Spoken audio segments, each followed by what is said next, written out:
ஆங்கில புத்தாண்டை ஒட்டி தமிழகத்தில் உள்ள பல்வேறு கோவில்களில் பக்தர்கள் சிறப்பு வழிபாடு நடத்தினர். குன்றத்தூர் முருகன் கோவிலில் ஏராளமான பொதுமக்கள் தங்களது குடும்பத்தினருடன் கோவிலுக்கு வந்து சுவாமி தரிசனம் செய்தனர். தொடர்ந்து கோவிலில் பக்தர்களின் கூட்டம் அலைமோதி காணப்பட்டதால் நீண்ட வரிசையில் காத்திருந்து சுவாமி தரிசனம் செய்தனர். மேலும் பக்தர்களின் வசதிக்காக ஆங்காங்கே நிழற்குடைகளும் பொது தரிசனம் மற்றும் சிறப்பு கட்டண தரிசனமும் செய்ய ஏற்பாடு செய்யப்பட்டது. இதனைத் தொடர்ந்து மதுரை மீனாட்சியம்மன் கோவிலில் ஜெயஹிந்த்புரம் பகுதியைச் சேர்ந்த காதலர்களுக்கு திருமணம் நடைபெற்றது. நண்பர்கள், குடும்பத்தினர் மற்றும் கோவிலுக்கு வந்த பக்தர்கள் என ஏராளமானோர் மணமக்களுக்கு புத்தாண்டு வாழ்த்து, திருமண வாழ்த்து தெரிவித்து அர்ச்சதை தூவி வாழ்த்தி ஆசிர்வதித்தனர்.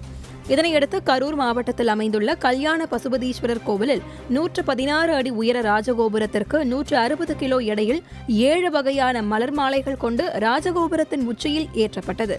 இந்நிகழ்வில் திரளான பக்தர்கள் கலந்து கொண்டு சுவாமி தரிசனம் செய்தனர். மேலும் காஞ்சிபுரம் மாவட்டத்தில் உள்ள பிரசித்தி பெற்ற கன்னிகாளியம்மன் கோவிலில் சந்தன காப்பு சிறப்பு அலங்காரத்தில் அம்மன் பக்தர்களுக்கு காட்சியளித்தார். இதனையொட்டி கோவில் கருவறை முழுவதும் பல்வேறு மலர் மாலைகள் அலங்கரிக்கப்பட்டு அம்மனுக்கு சிறப்பு அபிஷேக ஆராதனைகள் நடைபெற்றது. இந்நிகழ்வில் ஏராளமான பக்தர்கள் தங்களது குடும்பத்தாருடன் வருகை புரிந்து அம்மனை வழிபட்டு சென்றனர்.